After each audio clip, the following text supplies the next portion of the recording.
St. Augustine writes, therefore, although to be the Father and to be the Son is different, yet their substance is not different, because they are so called not according to substance, but according to relation, which relation, however, is not accident, because it is not changeable.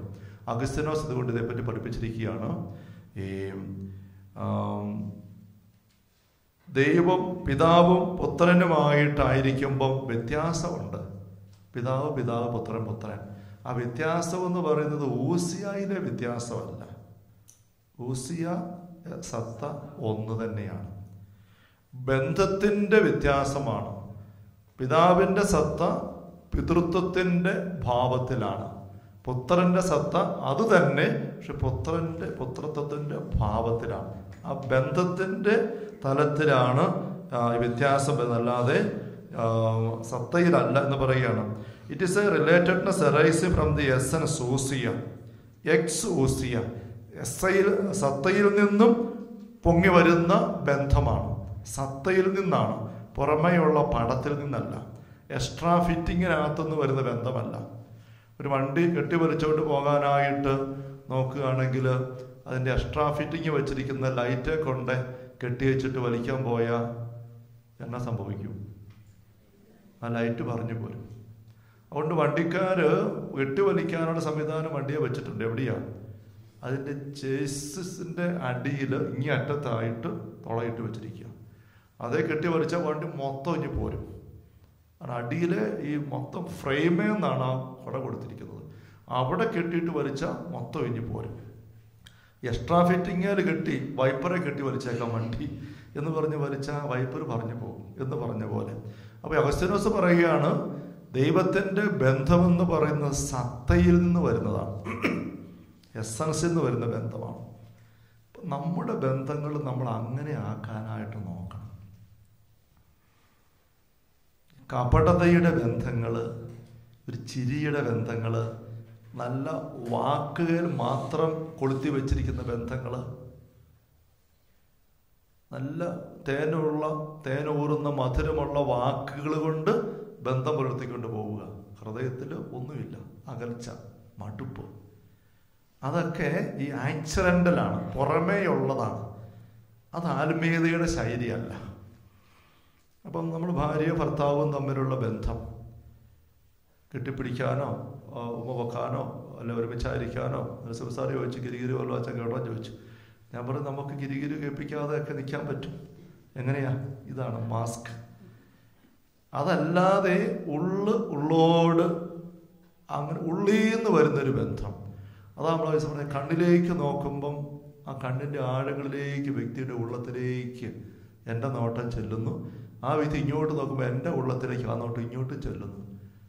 അവിടെ അസ്വസ്ഥത ഒന്നുമില്ല. അതാ ഈശോയുടെ നോട്ടം. ഈശോ തിരിഞ്ഞ് പത്രോസിനെ നോക്കി. ഈശോ നോക്കുമ്പോൾ എന്തുമാത്രം നീ അത്തിമരത്തിൻ്റെ ചവിട്ടിയിരിക്കുമ്പോൾ നിന്നെ ഞാൻ കണ്ടു. ശമരിയാക്കാരി നോക്കിയപ്പം അവൾ പറയുന്ന മധുരവാക്കുകൾ അവിടെ കൊണ്ട് ഈശോ തൃപ്തനല്ല.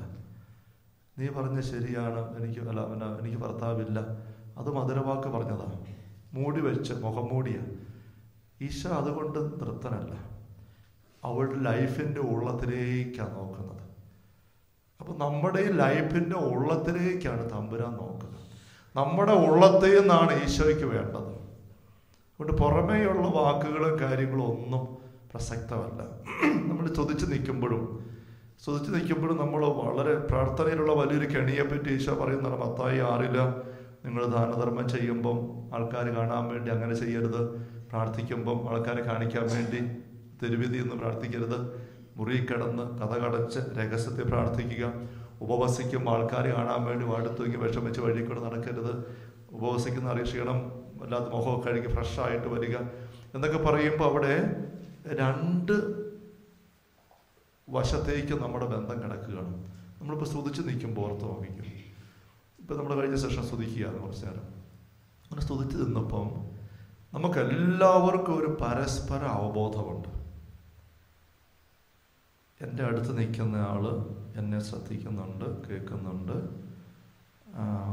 അപ്പോൾ അതനുസരിച്ച് നമ്മുടെ സ്തുതിപ്പിനെ ക്രമീകരിക്കാനുള്ള ഒരു പ്രേരണ നമുക്ക് എല്ലാവർക്കും കയറി വരും. നല്ലപോലെ കൈ അടിച്ചങ്ങ് സ്തുതിക്കുക. അപ്പം മറ്റുള്ളവരൊക്കെ കേൾക്കുന്നുണ്ട്, അറിയുന്നുണ്ട്, ഞാൻ സ്തുതിക്കുന്നു. അങ്ങനെ ഒരു വശം നമുക്ക് എല്ലാവർക്കും ഉണ്ട്. ഒപ്പം തന്നെ തമ്പുരാന്റെ മുമ്പിൽ നമ്മൾ നിൽക്കുന്നൊരു വശമുണ്ട്. അതാണ് ഈശോ മത്തായി 6 പറയുന്നത്, നിങ്ങളുടെ പ്രതിഫലം നിങ്ങൾക്ക് കിട്ടിക്കഴിഞ്ഞു, ആൾക്കാരെല്ലാം കണ്ടു. സ്വർഗസ്ഥനായ പിതാവിൻ്റെ പക്കൽ പ്രതിഫലം ഇല്ല. അപ്പം നീ പ്രാർത്ഥിക്കുമ്പം 2 കൂട്ടരുടെ മുമ്പിലാണ്, സ്വർഗസ്ഥനായ ദൈവത്തിൻ്റെ മുമ്പിലും നാട്ടുകാരുടെ മുമ്പിലും ചുറ്റുമുള്ളവരുടെ മുമ്പിലും. ഇവരിൽ ആരുടെ പക്കൽ നിന്നാണ് നിനക്ക് പ്രതിഫലം വേണ്ടത്? അങ്ങോട്ട് ഉള്ളു ചേർക്കുക. അപ്പോൾ നമ്മൾ സ്തുതിച്ച പാടുകയാണെ പറഞ്ഞ് കണ്ണടച്ച് പിടിച്ചേക്കുക. എന്നിട്ട് പരിസരവും മറക്കുക. തമ്പുരാൻ്റെ പക്കലേക്ക് ഉള്ളു കൊണ്ടുവരിക. എന്നിട്ട് സ്തുതിച്ച് നിൽക്കണം. അല്ലെങ്കിൽ നമുക്ക് എല്ലാവർക്കും മാനുഷിക ബലഹീനതയുണ്ട്, എല്ലാവർക്കും ഉണ്ട്. നമ്മൾ എങ്ങനെയാണ് പ്രാർത്ഥിക്കുന്നത്, എങ്ങനെയാണ് സ്തുതിക്കുന്നതെന്ന് മറ്റുള്ളവരുടെ സത്തയിൽ വരുന്നു. അവരതേപ്പറ്റി ചിന്തിക്കും, ഓർത്തോളും, അറിഞ്ഞോളും. അതിൻ്റെ ഒരു തൃപ്തി നമ്മൾ അറിയാതെ എടുത്ത് അതൊരു കെണിയാണ്.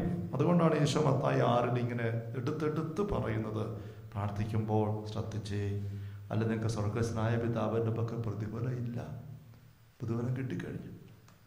ഉപവസിക്കുമ്പോൾ ശ്രദ്ധിച്ചേ, സ്വർഗസ്നായ പിതാവിൻ്റെ പക്കൽ പ്രതിഫലം കിട്ടുന്നത് പോലെ നീ ഉപവസിച്ചേ. ദാനധർമ്മം ചെയ്യുമ്പോഴും അങ്ങനെ. മറുവശത്ത് നിങ്ങളുടെ സൽപ്രവൃത്തികൾ ആൾക്കാരുടെ മുമ്പിൽ പ്രകാശിക്കട്ടെ എന്ന് പറയുന്ന ഭാഗമുണ്ടെന്ന് ഓർത്തോണം.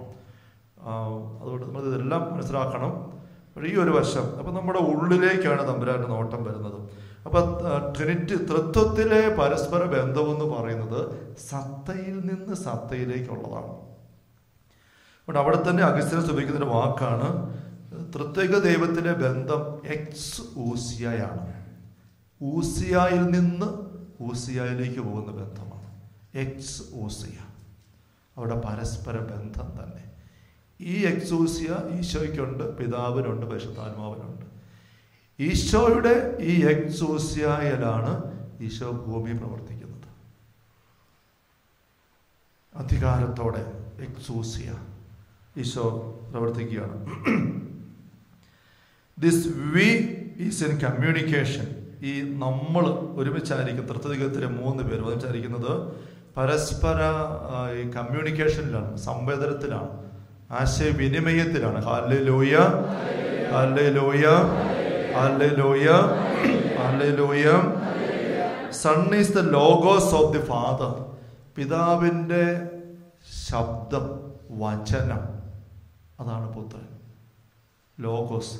ലോഗോസ് എന്ന വാക്ക് ഗ്രീക്കാണ്, നമുക്ക് പരിചയമാണ്. ലോഗോസ് ക്വിസൊക്കെ ഉണ്ട്. ലോഗോസ് എന്ന് വെച്ചാൽ വചനം. ആദിയിൽ വചനം ഉണ്ടായിരുന്നു. ആ വചനം എന്നുള്ള വാക്കാണ് ഗ്രീക്കിൽ ലോഗോസ് എന്ന് നമ്മൾ.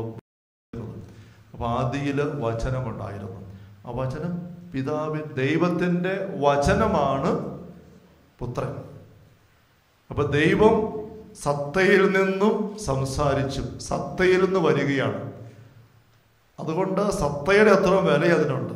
Hallelujah, hallelujah. അപ്പൊ പിതാവിൻ്റെ വചനം പുത്രൻ. ആ വചനം ഈ സത്ത സ്നേഹവും പരിശുദ്ധിയും എല്ലാമാണ്. അപ്പൊ സ്നേഹത്തിന്റെ വാക്ക് ഇങ്ങ് വന്നപ്പോൾ അത് പുത്രൻ. പുത്രൻ തിരിച്ച് പിതാവിനോട് സംസാരിച്ചു. 2ാമത്തെ ലോഗോസാണത്.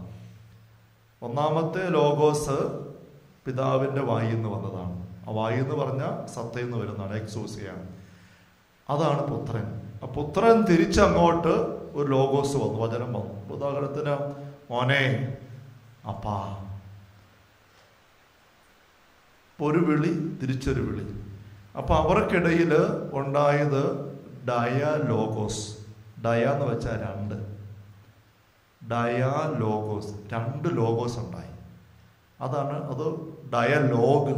അതാണ് ഇംഗ്ലീഷിൽ ഡയലോഗ് എന്ന് പറയുന്നത്. എന്താ ഡയലോഗ്? 2 പേര് സംസാരിക്കുന്നതാണ് ഡയലോഗ്. അങ്ങോട്ടും ഇങ്ങോട്ടും സംസാരിക്കുന്നതാണ്. അപ്പം അഗസ്ത്യനോസ് പറയുകയാണ്, ഇത് നമ്മുടെ ബെനഡിക്ട് പതിനാറാം പാപ്പായും വ്യക്തമായിട്ട് പറയുകയാണ്, ഇത് പാപ്പായുടെ വാക്കുകളായത്.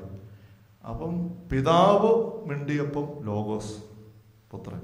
പുത്രൻ പിതാവിനോട് യേസ് പറഞ്ഞപ്പോൾ, നമ്മൾ ഇന്നലെ പറഞ്ഞ പോലെയാണെങ്കിൽ പിതാവ് പുത്രൻ്റെ നേർക്ക് നീട്ടി, പുത്രൻ അത് പിടിച്ചപ്പം ബന്ധമുണ്ടായി. ഡയലോഗ്. അതാണ് പരിശുദ്ധാത്മാവ്. മനസ്സിലായോ? പിതാവിൻ്റെയും പുത്രൻ്റെയും ബന്ധം, പിതാവിൻ്റെയും പുത്രൻ്റെയും അരൂപി, സ്നേഹത്തിൻ്റെ അരൂപി, അവർ തമ്മിലുള്ള ബന്ധം, അതാണ് പരിശുദ്ധാത്മാവ്. ആ റിലേഷൻഷിപ്പ്, പിതാവിൻ്റെയും പുത്രൻ്റെയും റിലേഷൻഷിപ്പാണ് പരിശുദ്ധാത്മാവ്. അതൊരു വ്യക്തിയാണ്. ഡയലോഗും റിലേഷൻഷിപ്പും ഒന്നാന്നല്ല, ഞാൻ അതിൻ്റെ ഒരു ലോഗോസ്, ഡയലോഗോസ്. അപ്പോൾ അവർ തമ്മിൽ ബന്ധം വന്നു. അത് അവരുടെ അരൂപിയാണ്. പുത്രൻ്റെ അരൂപിയും പിതാവിൻ്റെ അരൂപിയും പുത്രൻ്റെ അരൂപിയും, പിതാവിൽ നിന്ന് പുറപ്പെടുന്നില്ല, പിതാവിൽ നിന്ന് പുത്രനിൽ നിന്ന് പുറപ്പെടുന്ന പരിശുദ്ധാത്മാവ്. അപ്പം പരിശുദ്ധാത്മാവ് എന്ന് പറയുന്നത് യഥാർത്ഥത്തിൽ പിതാവും പുത്രനും കൂടി ഇടപെടുന്നിടത്ത് അവിടെയാണ് ബോണ്ടിങ്. അത് ഒന്നാക്കാണ്. അപ്പൊ ഡയലോഗ് സാറിനെ ചോദിച്ചേ,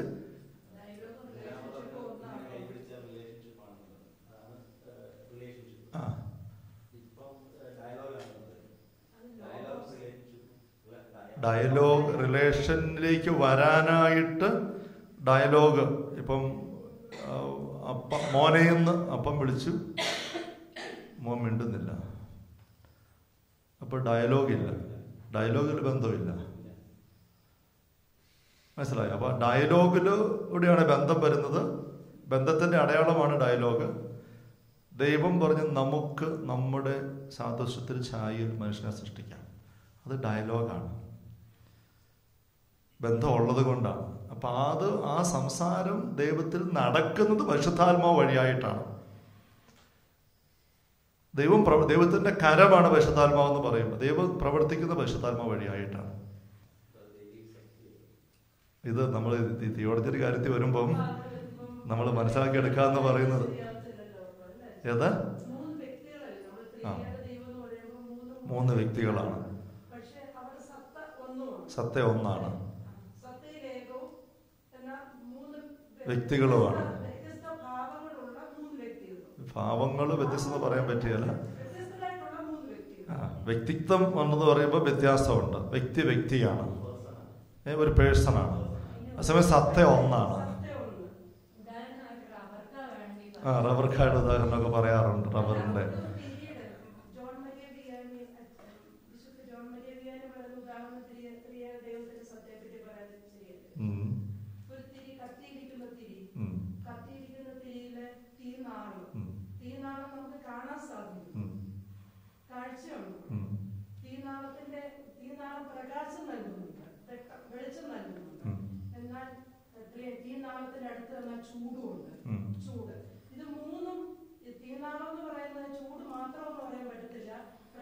മാത്രമൊന്നും പറയാൻ പറ്റിയല്ല.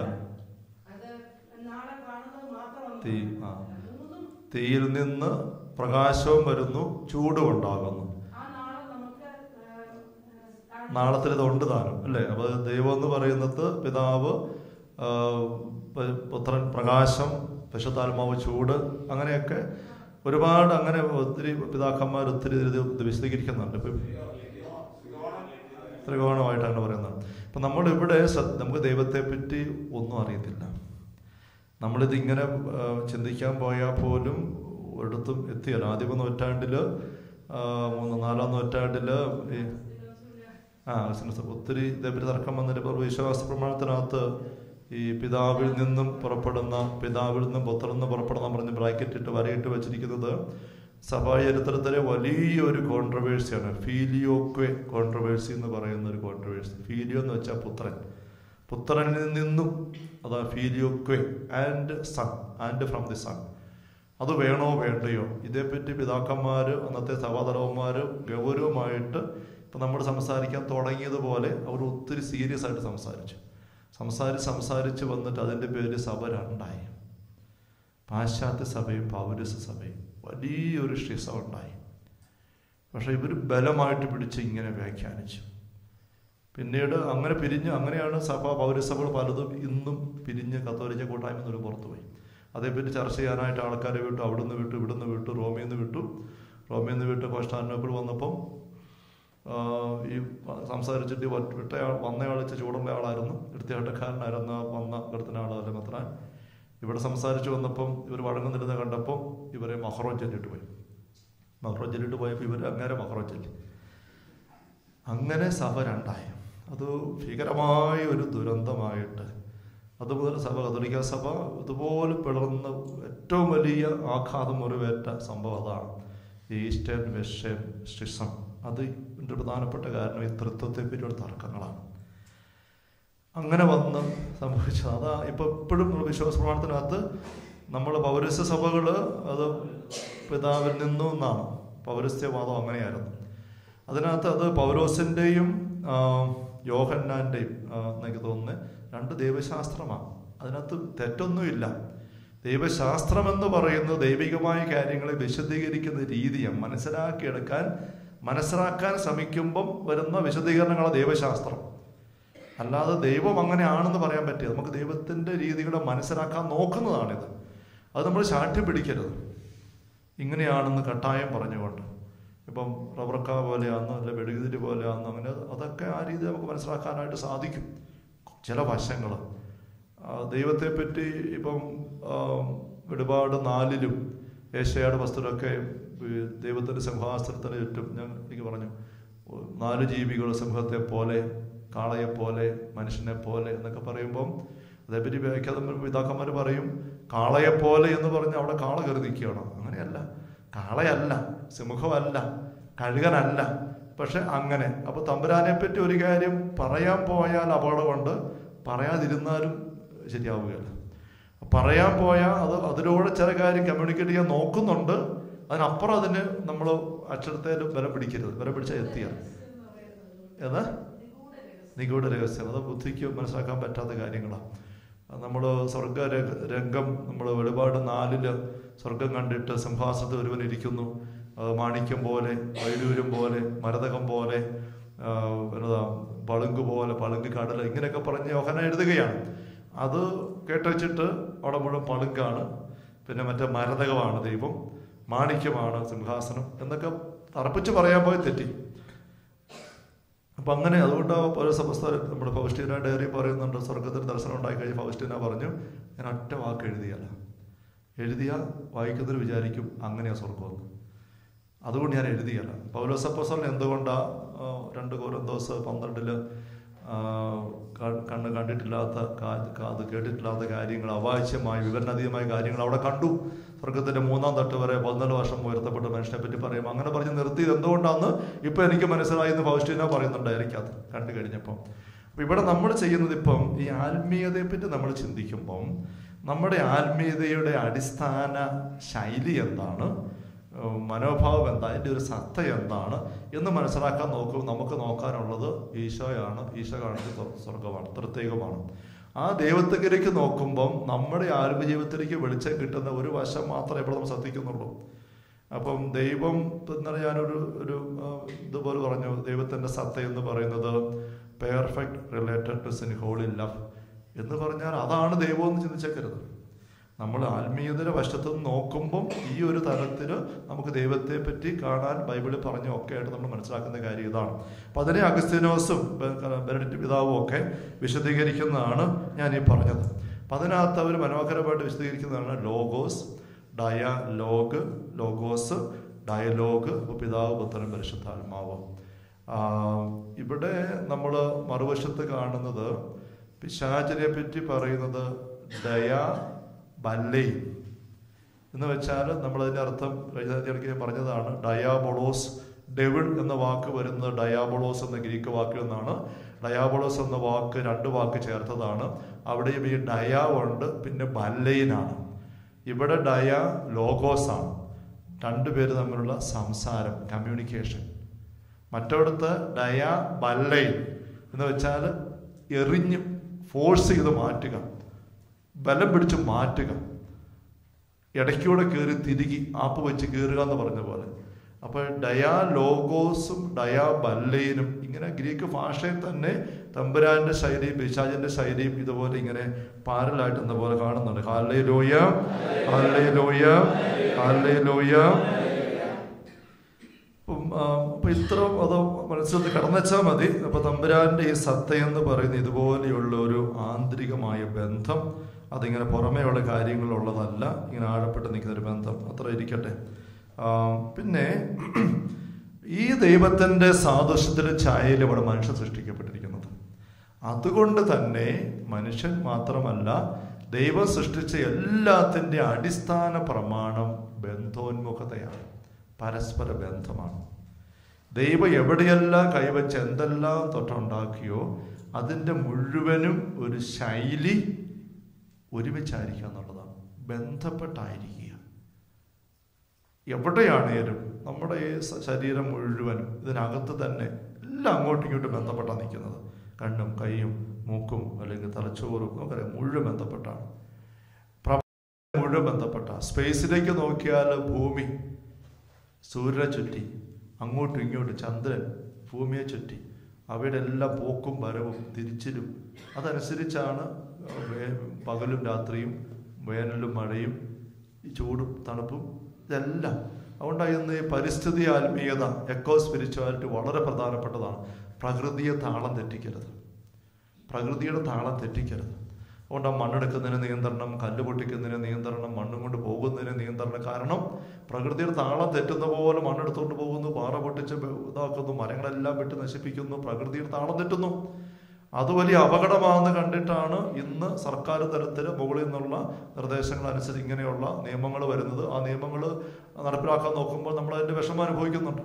ഇതിൻ്റെ എല്ലാം പുറകിൽ എക്കോ സ്പിരിച്വാലിറ്റി, അത് ഈ പരസ്പര ബന്ധത്തിൻ്റെ തലം നിലനിർത്താനുള്ള ഒരു ശ്രമത്തിൻ്റെ ഭാഗമാണ്. Hallelujah, hallelujah. മനുഷ്യൻ പ്രത്യേകമായ രീതിയിൽ ദൈവത്തിൻ്റെ സാദൃശ്യത്തിൽ ഛായയിൽ സൃഷ്ടിക്കപ്പെട്ട ആളാണ് എന്ന് പറഞ്ഞാൽ, ദൈവം തൃത്വത്തിൽ എങ്ങനെ സത്താപരമായി ഒന്നായിട്ട് ജീവിക്കുന്നുവോ അതുപോലെ ജീവിക്കാൻ സൃഷ്ടിക്കപ്പെട്ടതാണ് മനുഷ്യൻ. മനുഷ്യൻ്റെ ഛായയും രൂപവും തന്നെ ദൈവത്തിൻ്റേത്. ദൈവത്തിൻ്റെ ഛായ ഇതാണ്, രൂപം ഇതാണ്. ഹോമോ ഊസിയോസ് എന്ന് പറയും. ഹോമോ ഊസിയോസ്, ഊസിയ എന്നുള്ളതിൻ്റെ ഹോമോ ഊസിയോസ് ഒരേ എസൻസ്, ഒരേ എസൻസാണ്. അപ്പം ആ സദൃശ്യം സൃഷ്ടിക്കപ്പെട്ട മനുഷ്യനും പല വ്യക്തികളാണെങ്കിലും ഒന്നിച്ചാകണം. അതുകൊണ്ടാണ് പന്തക്കോസ്ത കഴിഞ്ഞപ്പം ആൾക്കാർ അനുഭവിച്ച കാര്യം എന്താണ്? വിശ്വാസികളുടെ സമൂഹം ഒരു ഹൃദയവും ഒരാത്മാവുമായി മാറി. ഒരു ഹൃദയവും ഒരാത്മാവും. അപ്പോൾ ഇത് ആത്മീയതയുടെ അടിസ്ഥാനമായിട്ട് നിൽക്കുന്ന അടിയിലെ ജേസിസ് എന്നൊക്കെ പറഞ്ഞ പോലെ അടിയിലെ കെട്ടിടത്തിൻ്റെ വീടിൻ്റെ അടിത്തറ കെട്ടി വാർത്ത് വെച്ചിരിക്കുന്നവരുടെ കാര്യമാണ്. അതിന് ചേരുന്ന രീതിയിൽ വേണം നമ്മൾ നമ്മുടെ കാര്യങ്ങളെ കൊണ്ടുപോകാനായിട്ട്. ഞാൻ അത്രയും പറഞ്ഞ് നിങ്ങൾ നിർത്തുകയാണ് ആ കാര്യം, അല്ലെങ്കിൽ നിങ്ങൾക്ക് ഇച്ചിരി മടുപ്പ്. ഇത് ഇച്ചിരി ഈ ദൈവശാസ്ത്രപരമായ കാര്യങ്ങൾ നമുക്കത് നല്ല ഈടുള്ള അടിസ്ഥാനം തരും. ഇതിൻ്റെ ഒരു പ്രാക്ടിക്കൽ വശത്തേക്ക് നമുക്ക് നേരെ വരാം കുറച്ചുകൂടെ. ഇവിടെ ഇനി ഈ ഒരു അടിസ്ഥാനത്തിൽ നിന്നാണ് ഈശോ ഭൂമിയിലേക്ക് വരുന്നത്.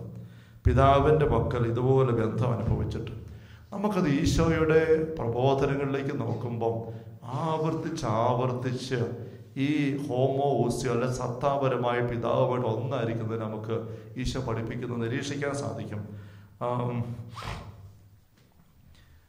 യോഹന്നാന്റെ സുവിശേഷം 1-ാമത്തെ അധ്യായത്തില്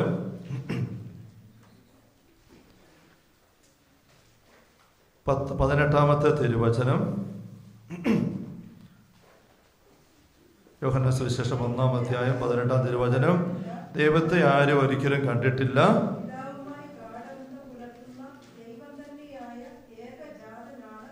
അവിടുത്തെ വെളിപ്പെടുത്തി. പിതാവുമായി ഗാഢബന്ധം പുലർത്തുന്ന, അത് ആ ഹോമോ ഊസിയോസ് എന്നുള്ള ആശയത്തിലേക്കാണ് അതിൻ്റെ സൂചന. ഗാഢബന്ധം പുലർത്തുന്ന, മറ്റൊരു വിവർത്തനങ്ങൾ പറയും പിതാവിൻ്റെ മടിയിലിരിക്കുന്ന, പിതാവിൻ്റെ മടിയിലിരിക്കുന്ന ഏകജാതൻ ദൈവം തന്നെ. അങ്ങനെയുള്ള ഈശോയാണ് ദൈവത്തെപ്പറ്റി നമുക്ക് വെളിപ്പെടുത്തുന്നത്. അപ്പം ഇവിടെ ഒരു കാര്യം നമ്മൾ ഓർമ്മിക്കേണ്ട, ഞാൻ നേരത്തെ പറഞ്ഞു, ഈ തൃത്വത്തെപ്പറ്റി ചർച്ച ചെയ്ത് തിയോളജിയൻസ്, ദൈവശാസ്ത്രജ്ഞന്മാർ, മനുഷ്യർ ഭിന്നിച്ച് വഴക്കടിച്ച് അവരുണ്ടായി.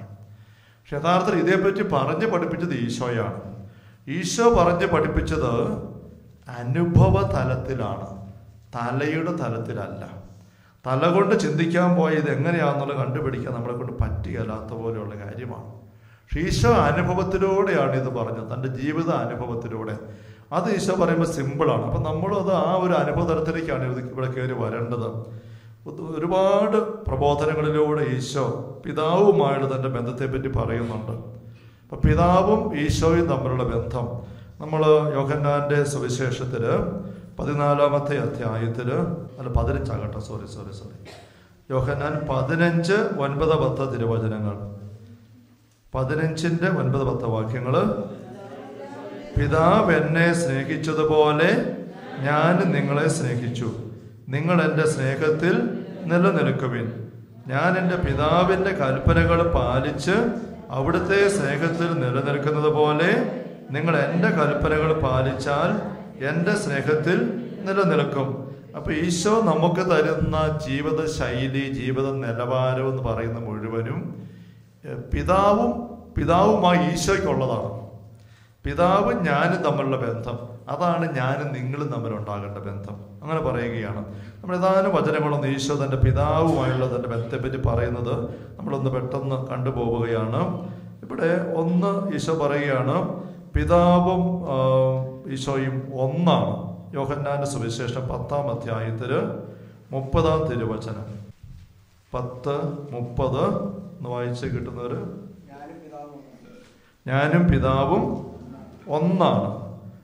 14-ാം അധ്യായത്തിലെ 9-ാമത്തെ തിരുവചനം, ഞാനും പിതാവും ഒന്നാണെന്ന് ഈശോ പറഞ്ഞു. എന്നെ കാണുന്നവൻ പിതാവിനെ തന്നെ കാണുന്നത്, പിന്നെ വേറെ പിതാവിനെ കാണിച്ചു തരിക എന്ന് പറയേണ്ട ആവശ്യമില്ല എന്ന് പറയുകയാണ്. യോഹന്നാന്റെ സുവിശേഷം 10-ാം അധ്യായം 38-ാം തിരുവചനം, ഈ പിതാവും പുത്രനും പരസ്പരം ഉള്ളിൽ വസിക്കുകയാണ്. യോഹന്നാന്റെ സുവിശേഷം 10:38.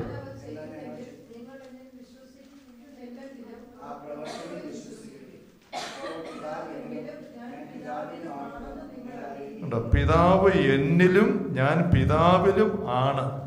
അപ്പൊ ഈശോയ്ക്ക് പിതാവിനെ പറ്റി പറയുമ്പോൾ ഉള്ള 100 നാവ് എന്ന് പറയുന്ന പോലെയുള്ള വശം നമ്മളത് ശ്രദ്ധിക്കുന്നത് നമുക്ക് നമ്മുടെ ജീവിതത്തിൽ ശൈലി എടുക്കാൻ വേണ്ടിയിട്ടാണ്. 14-ാമത്തെ അധ്യായത്തിൽ 10, 11 തിരുവചനങ്ങൾ, 14 അധ്യായം 10, 11 തിരുവചനങ്ങൾ.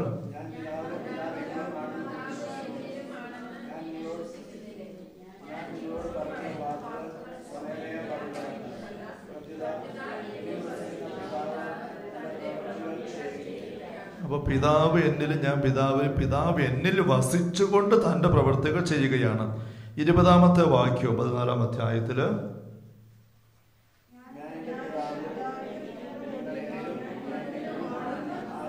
ആ ദിവസം ഞാൻ എൻ്റെ പിതാവിലും നിങ്ങൾ എന്നിലും ഞാൻ നിങ്ങളിലുമാണെന്ന് ആ ദിവസം നിങ്ങൾ അറിയും. പിന്നെ യോഹന്നാന്റെ സുവിശേഷം 6-ാം അധ്യായം, അപ്പൊ അത് പരസ്പരം ഇൻഡ്വെല്ലിങ് അല്ലെ പരസ്പരം വസിക്കുന്ന ഉള്ളിൽ എന്നുള്ളതാണ്. ഇവിടെ പിതാവിനും പുത്രനും പിരിയാൻ പറ്റുകയില്ല എന്നൊരാശയം ഈശോ പറയുന്നത്. ഞങ്ങൾക്ക് പിരിയാനേ പറ്റത്തില്ല. യോഹന്നാൻ 6:57 വായിച്ച്,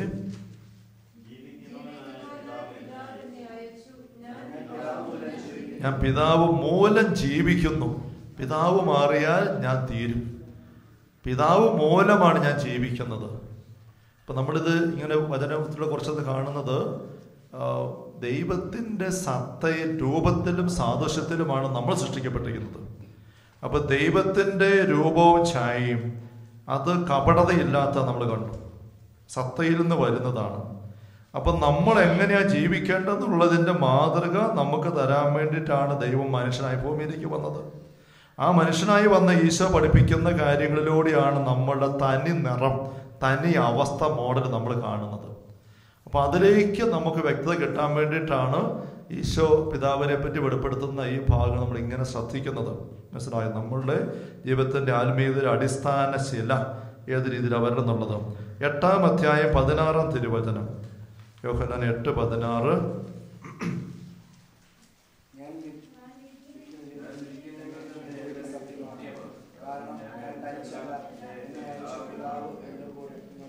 ഞാൻ തനിച്ചല്ല, പിതാവ് എൻ്റെ കൂടെയുണ്ട്. ഞങ്ങൾ ഒരുമിച്ചാണ് വിധിക്കുന്നത് അല്ലെങ്കിൽ സംസാരിക്കുന്നത്, തീരുമാനിക്കുന്നത്. അവിടെ തന്നെ 28, 29 തിരുവചനങ്ങൾ 8-ാം അധ്യായത്തിൽ,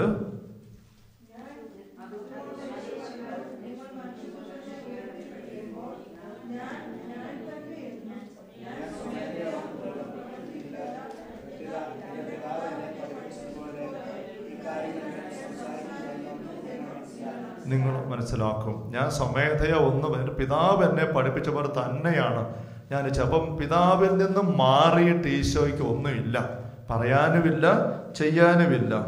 മർക്കോസിന്റെ സുവിശേഷം 15-ാം അധ്യായം 34-ാമത്തെ തിരുവചനം. മർക്കോസ് 15:34.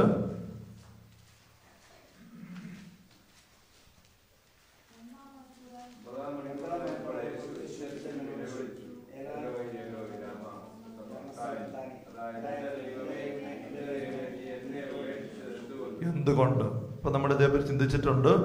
ഈശോ തൻ്റെ പീഡാനുഭവത്തിൻ്റെ അനുഭവത്തില് പരാതിപ്പെട്ട ഏക കാര്യം പിതാവ് അകന്നു പോയോ, പിതാവ് തന്നെ ഉപേക്ഷിച്ചോ. ഇതാണ് ഈശോയ്ക്ക് സഹിക്കാൻ മേലാത്തത്.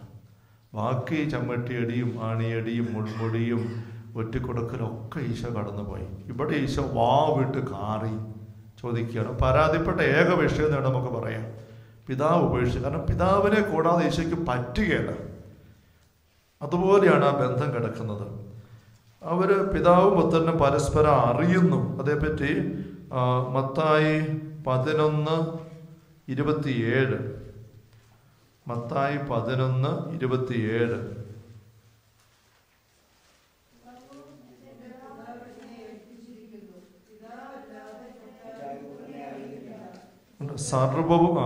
സർവവും പിതാവിനെ ഏൽപ്പിച്ചിരിക്കുന്നു, പിതാവല്ലാതെ മറ്റാരും പുത്രനെ യഥാർത്ഥത്തിലായിരിക്കുന്നവരെ അറിയുന്നില്ല. എൻ്റെ പിതാവിന് എന്നെ അറിയാം, എൻ്റെ പിതാവിന് എന്നെ അറിയാം. അവിടെ തന്നെ എല്ലാം ഏൽപ്പിച്ചിരിക്കുകയാണ്. യോഹന്നാന്റെ സുവിശേഷം 7-ാം അധ്യായം 29-ാം തിരുവചനം. യോഹന്നാന്റെ സുവിശേഷം 7-ാം അധ്യായം 29-ാം തിരുവചനം.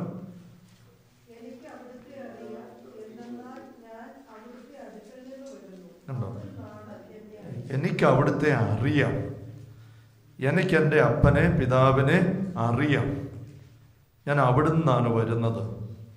യോഹന്നാൻ 7:29. 8:55. ഈ വചനങ്ങൾ കേൾക്കുമ്പോൾ തന്നെ നിങ്ങൾ നോട്ട് ചെയ്തേക്കുക. ഇത് നമ്മൾ അല്പം ഒരു ആഴപ്പെട്ട രീതിയിലൊന്ന് ബിബ്ലിക്കലായിട്ടും ദൈവശാസ്ത്രപരമായിട്ടും നമ്മുടെ അനുഭവത്തിൻ്റെ അടിത്തറ ഒന്ന് കൃത്യമായിട്ടൊന്ന് ബോധ്യപ്പെടുത്തി എടുക്കാൻ നോക്കുകയാണ്. യോഹന്നാൻ 8:55.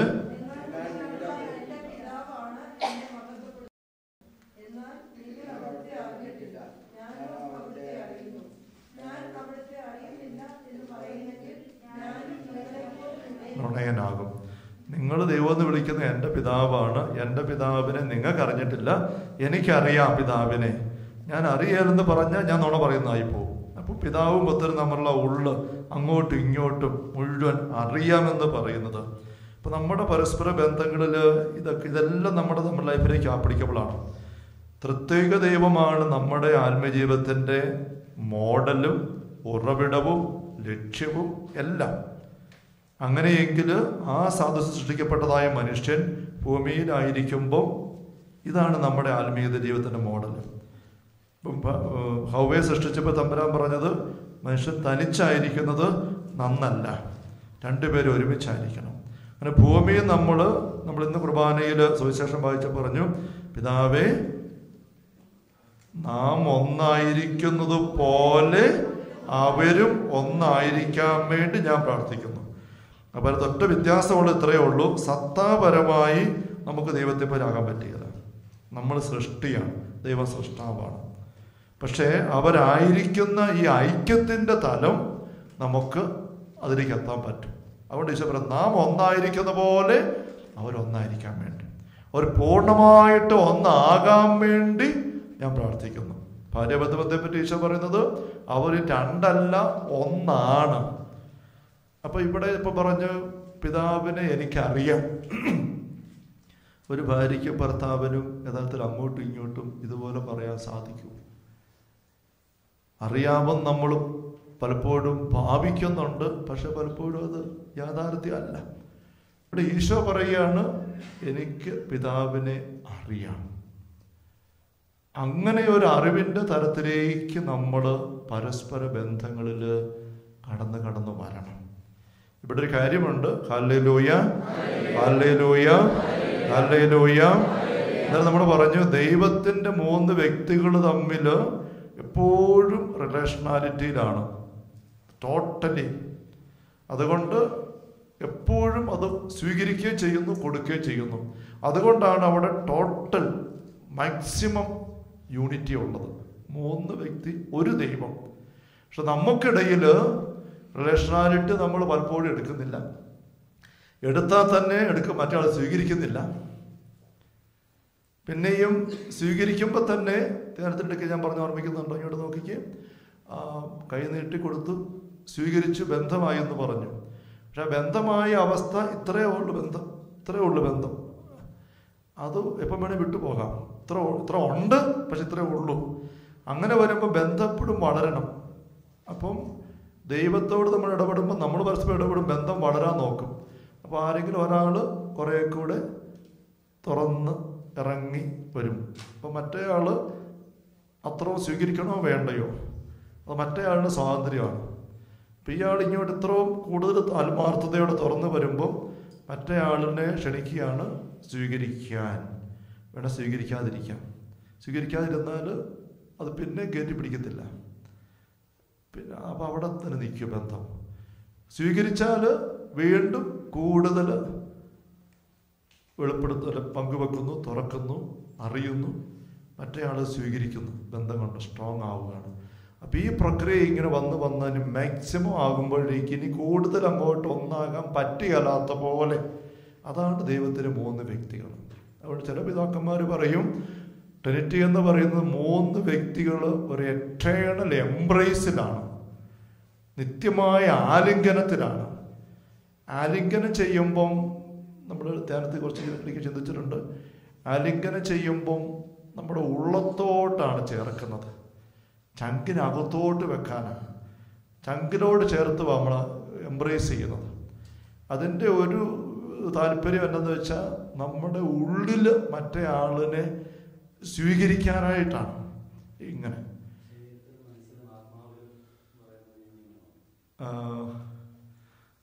ശരീരത്തിൽ അത് പല സ്റ്റേജായിട്ട് കയറി വരണം. ഇതിനകത്ത് തന്നെ ശരീരം മാത്രമുള്ള അടുപ്പമൊക്കെ ഉണ്ട്, ഇല്ലേ?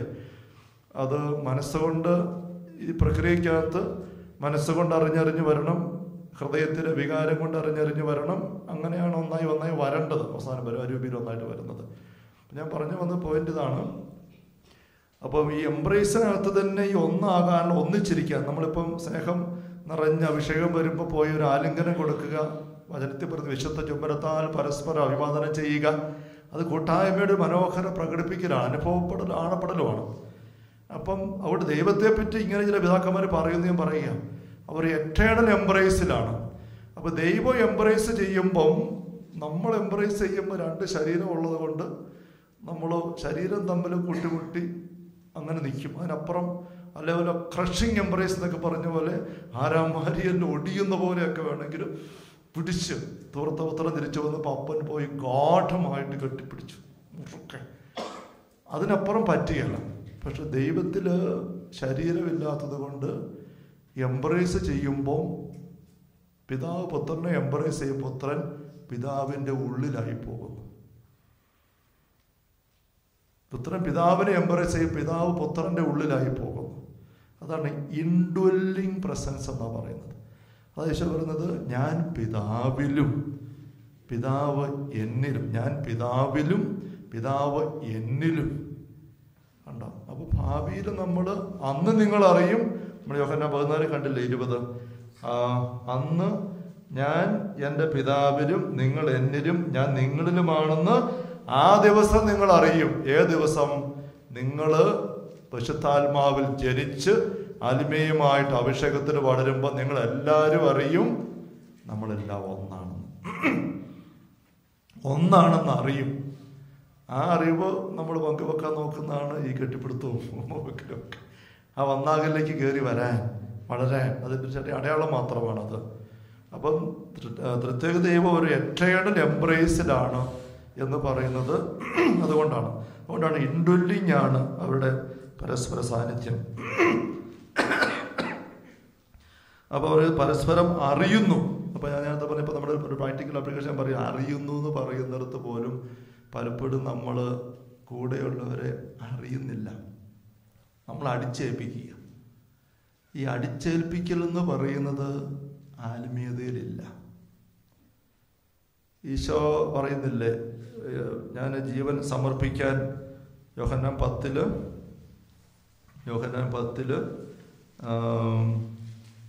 17-18 തിരുവചനങ്ങൾ.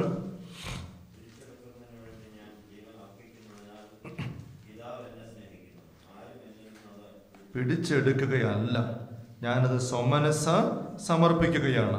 അത് സമർപ്പിക്കാനും തിരികെ എടുക്കാനും എനിക്ക് അധികാരമുണ്ട്. ഈ കൽപ്പന എൻ്റെ പിതാവ് എനിക്ക് ലഭിച്ചത്.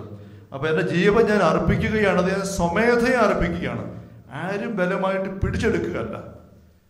അതുകൊണ്ടാണ് നമ്മൾ കഴിഞ്ഞ ധ്യാനത്തിൽ ചിന്തിച്ചതാണ്, ഈശോ ഗെത്സമനി തോട്ടത്തിൽ അറസ്റ്റ് ചെയ്യപ്പെടാനായിട്ട് വരുമ്പോൾ പത്രോസ് വാളുമായിട്ട് ചാടി വീണു, മൽക്കൂസിന്റെ ചെവി മുറിച്ചു, തടഞ്ഞു, വാൾ ഉറയിടാൻ പറഞ്ഞു, ഉറയിലിടുക. എന്നിട്ട് ഈശോ പറയുന്നത്, ഞാനിപ്പോൾ ആവശ്യപ്പെട്ട പിതാവ് 12 വേഗം മാലാഖമാരെ അയച്ചു തരികയില്ലേ? തരും. ഞാനങ്ങനെ ആവശ്യപ്പെടുകയാണ്. അപ്പൊ ഞാൻ സ്വമേധ ഇത് എടുക്കുകയാണ്. അപ്പൊ ഈശോ ഇത് വേണ്ടെന്ന് പറഞ്ഞാൽ പിതാവ് അടിച്ചേൽപ്പിക്കുകയല്ല കുരിശ് ഈശോയുടെ മേൽ എന്നാണ് ഈശോയുടെ പറയുന്നത്. അപ്പൊ ദൈവം എപ്പോഴും പിതാവും പുത്രനും പോലും പരസ്പരം മാനിക്കുന്നു, ബലപ്രയോഗമില്ല. പക്ഷെ നമ്മുടെ ബന്ധങ്ങളിൽ ഒരുപാട് ബലപ്രയോഗങ്ങളാണ്, ഭീഷണിയാണ്. ഭാര്യ ആ പ്രത്യേക രീതിയിൽ പെരുമാറിയില്ലെങ്കിൽ കാര്യം ആകുകയാണെന്ന് നമുക്കറിയാം. അതുകൊണ്ട് ഭർത്താവിനെ പേടിച്ച് അങ്ങനെ അങ്ങ് ചെയ്യുകയാണ്. യഥാർത്ഥത്തിൽ അവളുടെ ഉള്ളിൽ വ്യത്യസ്തമായ പല ആശയങ്ങളും ഉണ്ട്, പല ആഗ്രഹങ്ങളും ഉണ്ട്, പല പദ്ധതികളും ഉണ്ട്. അത് ഭർത്താവിൻ്റെ ഉള്ളിലുള്ള പദ്ധതിയേക്കാൾ നല്ല പദ്ധതി പോലും ഭാര്യയുടെ ഉള്ളിൽ കിടപ്പുണ്ട്. പക്ഷെ അതൊന്ന് പറയാനോ ഒന്ന് പ്രാവർത്തികമാക്കാനോ ഒരവസരവും അവിടെ ഈ ഭർത്താവ് കൊടുക്കുന്നില്ല, അല്ലെ അപ്പൻ കൊടുക്കുന്നില്ല. അത് മതി, ഇത്ര മതി. ഇങ്ങനെ പറയുന്നത് ആത്മീയതയുടെ ക്വാളിറ്റി ഇല്ലാത്ത ശൈലിയാണ്. നമ്മുടെ ദൈവമെന്ന് പറയുന്നത് 3 വ്യക്തികൾ നമുക്ക് നമ്മുടെ സാദൃശ്യത്തിലെ ഛായയിൽ മനുഷ്യനെ സൃഷ്ടിക്കാം, ആലോചിക്കുകയാണ്. ഡയലോഗാണ് അവിടെ കിടക്കുന്നത്, സംസാരിക്കുന്നു, ശ്രദ്ധിക്കുന്നു, ചെയ്യുന്നു. ഇത് ഈ ദൈവത്തെ പറ്റിയുള്ള ഏറ്റവും പൂർണ്ണതയാർന്ന വെളിപ്പെടുത്തൽ ക്രൈസ്തവ മതത്തിലാണ് ഉള്ളതെന്ന് എൻ്റെ ഈ പഠനത്തിൽ ഞാൻ അടിവരയിട്ട് പറയുന്നൊരു കാര്യമാണ്. അത് ഞാൻ പറയുന്ന കാര്യമല്ല, ബെനറ്റ് പാപ്പാക്ക് തെളിച്ച് പറയുന്നുണ്ട്. അത് നമ്മൾ ക്രൈസ്തവരായതുകൊണ്ട് പറയുന്നതാണ്. ഇപ്പം മുസ്ലിം സഹോദരങ്ങൾ പറയും അവരുടെ ദൈവമാണ് ഏറ്റവും വലിയ ദൈവം, നല്ല ദൈവം എന്നൊക്കെ പറയുന്നിടത്ത് അത് പറയാൻ എല്ലാവർക്കും അവകാശമുണ്ട്, ശരിയാണ്. പക്ഷേ ഈ ബന്ധോന്മുഖത എന്ന് പറയുന്നത് നമ്മുടെ എല്ലാ ജീവിതത്തിൽ കയറി കിടക്കുന്ന കാര്യമാണ്, പ്രപഞ്ചത്തിൽ കിടക്കുന്ന കാര്യമാണ്, സ്പേസിൽ കിടക്കുന്ന കാര്യമാണ്. ബന്ധമില്ലാതെ ഒറ്റയ്ക്ക് പോകുന്ന അപകടം. അപ്പൊ അത് ദൈവത്തിൽ നിന്ന് വന്നതാണ്. അങ്ങനെയെങ്കിൽ ആ ദൈവം തന്നെ ബന്ധത്തിന്റെ മൂർധന്യാവസ്ഥ ആയിരിക്കണമല്ലോ. ഡയലോഗ് എന്ന് പറഞ്ഞാൽ ദൈവം മനുഷ്യനുമായിട്ട് സംസാരിച്ച ഡയലോഗ് ആകില്ല. അതിന് റിലേഷണാലിറ്റിക്ക് ഒപ്പം ആള് വേണം, തുല്യമായിട്ടൊരു ഡയലോഗ് ചെയ്യാൻ പറ്റുള്ളൂ. നമ്മൾ ഒറ്റയ്ക്ക് ഒരാൾ താമസിക്കുന്ന വീട്ടിൽ കുറെ പന്നി, ആടും, കോഴി എല്ലാം ഉണ്ടെന്ന് വിചാരിക്കുക, വേറെ ആരും വീട്ടിൽ പറമ്പലും ഇല്ല. ആ മനുഷ്യന് കോഴി എടുത്ത് നിന്ന് പപ്പ വെക്കുന്നു, പന്നീരെ എടുത്ത് എന്നിട്ട് അങ്ങനെ സ്വരം കേൾപ്പിക്കുന്നു, പൂച്ചയുടെ അടുത്ത് ഞാൻ വെക്കുന്നു. ഇത് കമ്മ്യൂണിക്കേഷൻ ആണ്, ഡയലോഗല്ല. ഇവിടെ കമ്മ്യൂണിക്കേഷൻ ഉണ്ട്, പക്ഷേ ഈ മനുഷ്യന്റെ ഉള്ളിലുള്ള ആശയങ്ങളും ഭാവങ്ങളും കോഴിയോട് പറയാൻ പറ്റും? പറയാനേ പറ്റത്തില്ല. ആകപ്പാടെ പറയാവുന്ന തീറ്റ എടുത്തിട്ട് പെപ്പ വെച്ചാൽ കോഴി വന്ന് കുത്തിക്കൊണ്ട് പോകും. അപ്പൊ ദൈവം സൃഷ്ടാവും സൃഷ്ടിയും തമ്മിലുള്ള ബന്ധത്തിന് ഡയലോഗ് നേരെ പറ്റുകയില്ല. അതുകൊണ്ടാണ് ദൈവം മനുഷ്യനായിട്ട് വന്നിട്ട് ഡയലോഗ് നമ്മളോട് നടത്തുന്നത്. എങ്കിലും നമ്മോട് സംസാരിക്കാൻ പറ്റുള്ളൂ. ദൈവം മനുഷ്യനായിട്ട് വന്നു, അപ്പം ദൈവത്തിന് നമ്മോട് സംസാരിക്കാൻ ഡയലോഗ് പറ്റും. ഒരു മനുഷ്യൻ, പൂർണ്ണ മനുഷ്യനായിട്ട് ദൈവം വന്നു. ദൈവത്തിൻ്റെ വലിയ കാരുണ്യ പ്രവൃത്തി. ദൈവത്തിൽ തന്നെ ഡയലോഗുണ്ട് 3 പേര് തമ്മിൽ.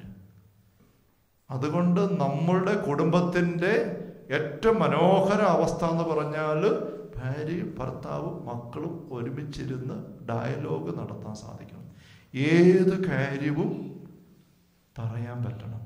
ഭാര്യയ്ക്ക് ഭർത്താവിനോട്, മക്കൾക്ക് അപ്പായോട്, അപ്പായ്ക്ക് മക്കളോട് ഏത് കാര്യവും പറയാൻ പറ്റണം. അതിൻ്റെ വാക്ക് കേൾക്കാൻ പറ്റണം, ഒരുമിച്ച് ഒരേ അരൂപി, അതാ പരിശുദ്ധാരൂപി, പിതാവിൻ്റെ പുത്രൻ്റെ അരി പരിശുദ്ധാരൂപി. അങ്ങനെ തീരുമാനമെടുത്ത് നീങ്ങാനും സാധിക്കണം. അങ്ങനെ കുടുംബം വരുമ്പോഴാണ് അവിടെ ആത്മീയ കരുത്തുണ്ടാവുന്നത്. അങ്ങനെയുള്ള കുടുംബത്തിൽ ഒരു ചെകുത്താനും കയറിയല്ല, ഒരു പിശാചി കയറിയല്ല. അവിടെ പിശാചി കയറാൻ പഴുതില്ല. അല്ലാതെ വരുന്നിടത്ത് അടിച്ചമർത്തുമ്പോൾ ചതയും. ഈശോ വന്നത് ബന്ധിതർക്ക് മോചനം, അടിച്ചമർത്തപ്പെട്ടവർക്ക് വിടുതൽ ഉണ്ടോ, ഹൃദയം തകർന്നവർക്ക് സൗഖ്യം. എങ്ങനെയാ ഹൃദയം തകരുന്നത്? ഭാര്യ തകരുന്ന ഹൃദയം എന്താ? ഈ മനുഷ്യൻ എന്നെ ശ്രദ്ധിക്കുന്ന പോലുമില്ല, മനസ്സിലാക്കുന്ന പോലുമില്ല. അങ്ങനെ കിടന്ന് വിഷമിക്കുക, മക്കൾ കിടന്ന് വിഷമിക്കുക. അപ്പോൾ ഒരു കാര്യം പറയാൻ പറ്റിയല്ല, പറഞ്ഞാൽ അങ്ങനെ ശ്രദ്ധിക്കുക, ചെയ്തു തരികയില്ല. എന്നാ ചെയ്യുന്നത്? അല്ലെ കുടിയും കഴിഞ്ഞ് വന്ന് കയറും, അല്ല നാട്ടുകാരും ഓരോ മുഴുവൻ നോക്കി ഓടി നടക്കുകയാണ്, വീട്ടിലെ കാര്യം ശ്രദ്ധിക്കുന്നില്ല. ആരോട് പറയും? അടിച്ചമർത്തപ്പെടുന്നു, അവഗണിക്കപ്പെടുന്നു, ഹൃദയം തകരുന്നു. ഇങ്ങനെയുള്ളിടത്ത് നിരാശ, എതിർചിന്ത, വാശി, പിണക്കം, ഇതേ ബന്ധനങ്ങൾ കയറുകയാണ്, പിശാചിന്റെ പിടുത്തങ്ങൾ കയറുകയാണ്. മറുവശത്ത് അങ്ങോട്ടും ഇങ്ങോട്ടും പരസ്പര ബഹുമാനം, ആദരവ്. പിന്നെ നമുക്ക് മനുഷ്യരായതുകൊണ്ട് കുറവുകളും പോരായ്മയും ഉണ്ട്. ഇപ്പം എൻ്റെ കൂടെ തമ്പര തന്നിരിക്കുന്ന പങ്കാളിക്ക് കുറവുണ്ട്, അത് പരിഹരിക്കേണ്ട ആള് ഞാനാണ്. എങ്ങനെ പരിഹരിക്കാൻ പറ്റും? അത് ഞാൻ പ്രാർത്ഥന പരിശുദ്ധാത്മാവോട് ചോദിച്ച് ആലോചിച്ചിട്ട് അത് ഞാൻ തിരിച്ചറിയണം. എൻ്റെ പങ്കാളിയുടെ കുറവും ബലക്കുറവും പോരായ്മയും കണ്ട് കരുതലോടെ ഞാൻ നീങ്ങണം. ഒരു ബക്കറ്റ് നമ്മൾ മേടിച്ച് വീട്ടിൽ സ്വന്തമായിട്ട് ഉപയോഗിക്കുന്ന ബക്കറ്റിൻ്റെ ഒരു വിള്ളൽ വന്നു, അതിൻ്റെ വക്ക് പൊട്ടി, ഒരു പൊട്ടൽ വന്നു. നമ്മൾ എന്ത് ചെയ്യും? പൊട്ടിയിരിക്കുന്ന കണ്ടിട്ട് പിന്നെയും നിറയെ വെള്ളം എടുത്തിട്ട് കൊണ്ടുവരിക നോക്കിയാൽ എന്നാ സംഭവിക്കും? ആ വിള്ളൽ കൂടുതൽ വലുതാകും, കീറും, വെള്ളവും പോകും, ബക്കറ്റും പോകും. നമ്മൾ പറയും ഞാൻ മേടിച്ച ബക്കറ്റാണ്, 200 രൂപ കൊടുത്ത് ഇന്നലെ വാങ്ങിച്ചതേ ഉള്ളൂ ഇത്, അതുകൊണ്ട് എനിക്കിത് നിറയെ വെള്ളം എടുക്കാൻ വേണ്ടി മേടിച്ചതാണ്, നിറയെ വെള്ളം എടുത്തിട്ട് എനിക്ക് അവകാശമുണ്ട്, എനിക്കിത് ആവശ്യമുണ്ട്, അതുകൊണ്ട് പൊട്ടലെന്ന് പറഞ്ഞിരിക്കാൻ പറ്റത്തില്ല, നിറയെ വെള്ളം ഞാൻ പൊക്കിക്കൊണ്ട് പോകും എന്ന് പറഞ്ഞ് പൊക്കിക്കൊണ്ടെങ്കിൽ പോയാൽ വെള്ളവും പോകും, പൊക്കലും പോകും, പൈസയും പോകും. അപ്പോൾ നമ്മൾ എന്നാ ചെയ്യും? പൊട്ടൽ കണ്ടാൽ വെള്ളമെടുക്കുന്ന ബക്കറ്റ് വെച്ചാക്കും. അല്ലെ പിടിയെ പിടിച്ചെടുത്തുകൊണ്ട് നടക്കേണ്ട ആവശ്യമില്ലാത്ത ഉപയോഗത്തിന് വേണ്ടിയ ബക്കറ്റ് ആ രീതിയിൽ വെക്കും. ചൊട്ടിച്ചൊക്കെ വെച്ചിട്ട് ആ പൊട്ടിച്ചത് പൊട്ടിപ്പോകാത്ത രീതിയിൽ അതിനെ എവിടെയെങ്കിലും മുറിക്കകത്ത് വെച്ച് ഉപയോഗിക്കാനൊക്കെ എടുക്കും.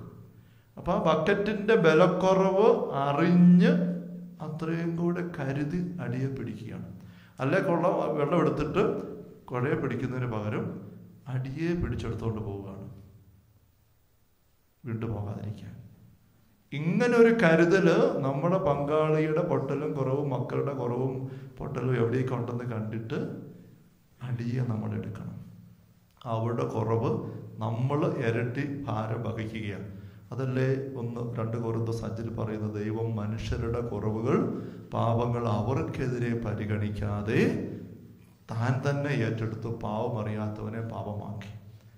അപ്പം നമ്മളുടെ കുടുംബത്തിലെ ബന്ധങ്ങൾ, സമൂഹത്തിലെ ബന്ധങ്ങൾ എങ്ങനെയാണ് ആയിരിക്കേണ്ടത് എന്ന് പ്രത്യേക ദൈവം തൻ്റെ മോഡൽ വഴി കാണിച്ചു തരുന്നു.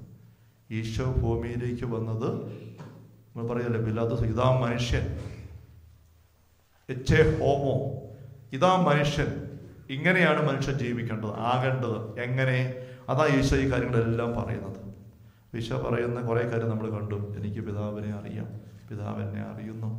അവരൊറ്റ കാര്യം നമ്മൾ അല്പം ചിന്തിക്കുക, നോക്കിക്കുകയും അതിൻ്റെ ആപ്ലിക്കേഷൻ എന്തുമാത്രമാണ് വരുന്നത്.